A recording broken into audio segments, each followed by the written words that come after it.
السلام علیکم دوستوں، میں ہوں صبوحی عثمان اور آپ دیکھ رہے ہیں صبوحی کا پاکستان۔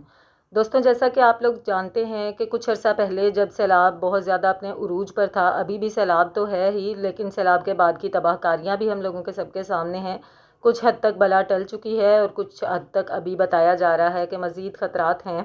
سیلاب آنے کے۔ اس وقت میں نے ایک ویڈیو بنائی تھی جب میں نے یہ کہا تھا کہ ہم جس نبی کی امت ہیں تو ہمیں تو نہیں لگتا کہ ہمارے اوپر اس قدر شدید عذاب آ سکتا ہے، یا ہمارا اللہ جتنا رحیم و کریم ہے وہ ہم پر اس طرح کا عذاب نہیں بھیج سکتا۔ بے شک کہ ہم بہت گناہ گار ہیں، بے شک کہ ہم سب کو توبہ استغفار کی ضرورت ہے، لیکن پھر بھی ہمارا اپنے خدا پر اتنا یقین ہے کہ وہ ہمیں اتنی سخت سزا نہیں دے سکتا، اتنے سخت عذاب میں مبتلا نہیں کر سکتا۔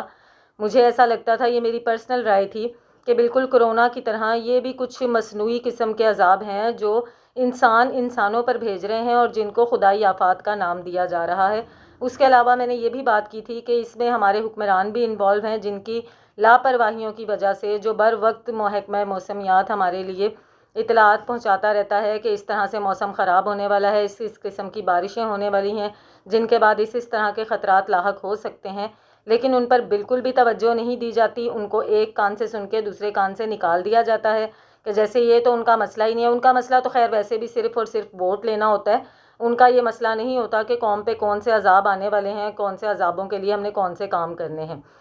اچھا جی، اب جس طرح سے میں نے یہ بات کی تھی کچھ عرصہ پہلے، اب کافی سارے لوگ یہ بات کرنا شروع ہو گئے ہیں کہ یہ جو سیلاب ہے یہ کوئی خدائی آفت نہیں ہے، یہ انسانوں کا انسانوں کے ساتھ انتقام ہے۔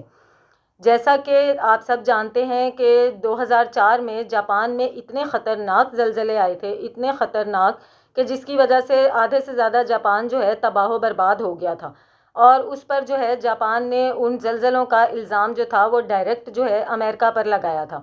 کہ یہ زلزلے جو ہیں یہ قدرتی نہیں ہیں، یہ بلکہ مصنوعی زلزلے ہیں، ان کو کریٹ کیا گیا ہے، اور ہمارے ساتھ یہ جو کچھ بھی ہوا ہے یہ جانتے بوجھتے ہوئے امریکہ نے کیا ہے۔ اس کے بعد جاپان نے اپنی ٹیکنالوجی کو اتنا زیادہ جو ہے کیا کہتے ہیں وہ جدید کیا، اتنی زیادہ اپنے ملک کے لیے انہوں نے کام کیا کہ اب جو ہے کیا کہتے ہیں وہ اس سب چیز میں اتنا آگے نکل چکے ہیں، ان کی بلڈنگز وغیرہ، ان کی سب کچھ مٹیریل اتنا جو ہے جدید ہے کہ 6.7 یا 7 کچھ کا زلزلہ ان بلڈنگز کو کسی قسم کا کوئی نقصان نہیں پہنچاتا، جو کہ اگر ادھر آ جائے تو اللہ رحم کرے بہت زیادہ اور بہت بڑا نقصان ہو سکتا ہے۔ اچھا، اسی طرح سے اب یہ کہا جا رہا ہے کہ پاکستان کے ساتھ بھی یہ جو کچھ بھی ہو رہا ہے، آپ کو پتہ ہے ملک کا 75% حصہ جو ہے وہ ڈوب چکا ہے، ملک کا 75% حصہ جو ہے اس وقت پانی کی نظر ہو چکا ہے،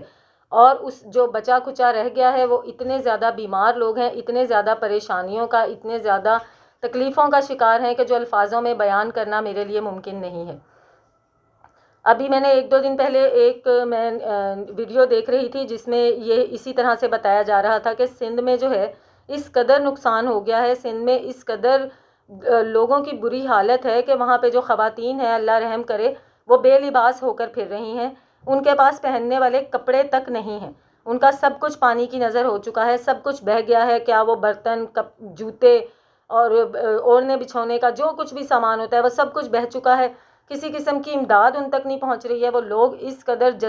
غصے میں ہیں، اس قدر وہ ان کا جو ہے کہ کہتے ہیں کہ آپ اندازہ ہی نہیں کر سکتے ان کی تکلیف کا، دور بیٹھ کے میں یا آپ اندازہ نہیں کر سکتے جس طرح کے وہاں سے ہم لوگوں کو بتایا جا رہا ہے کہ وہاں پر بہت ساری خواتین بے لباس ہو کر پھر رہی ہیں، ان کے پاس پہننے کے لیے لباس تک نہیں ہے، اور وہ ہمارے حکمرانوں کو جھولیاں پھیلا پھیلا کے بددعائیں دے رہی ہیں، کوس رہی ہیں۔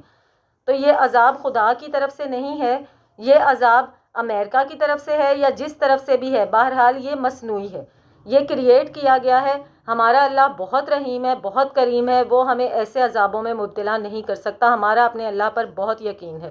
اور اب جگہ جگہ یہ بات ہونا شروع ہو گئی ہے جو کہ میں نے 1-2 ہفتے پہلے کی تھی کہ مجھے تو یہ کسی قسم کا قدرتی آفت یا خدائی عذاب نہیں لگتا، یہ انسانوں کا انسانوں کے ساتھ انتقام ہے، بالکل جیسے کہ ایک کرونا کو باقاعدہ پیدا کیا گیا تھا، اس کے بعد کافی ساری آپ نے ریسرچ اور ویڈیوز وغیرہ سب کچھ دیکھی ہوگی کہ اس کے پیچھے کیا معاملات تھے کیا نہیں تھے۔ اسی طرح سے پاکستان کو تباہ و برباد کرنے کے لیے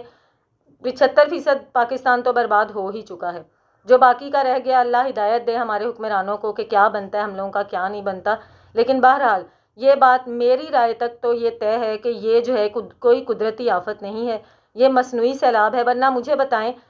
آج تک جب سے ہم لوگ پیدا ہوئے ہیں آج تک جولائی اگست میں تو مونسون کی بارشیں ہوا کرتی تھیں، ہم بچپن سے دیکھتے آ رہے ہیں، سنتے بھی آ رہے ہیں،